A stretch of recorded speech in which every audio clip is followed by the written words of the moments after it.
রব্বুল আলামিন সেই দিন থেকে 12টা মাসের গিনতি তোমাদের জন্য সহজ করে দিলাম। তোমাদের জন্য কবে থেকে? ইয়াউমা খালাকাস সামাওয়াতি ওয়াল আরদ, যেদিন থেকে আসমান আর জমিন তৈরি হয়েছে সেদিন থেকে। কি আছে? আর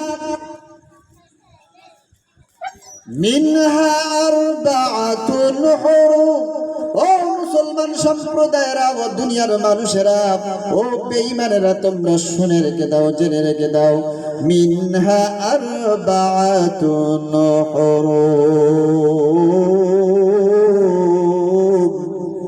আমি আল্লাহ রাব্বুল আলামিন এই 12টা মাসের মধ্যে 4টে মাস আমি আল্লাহ তোমাদের জন্য হারাম করেছি। কি করেছি? হারাম। এই 4টে মাস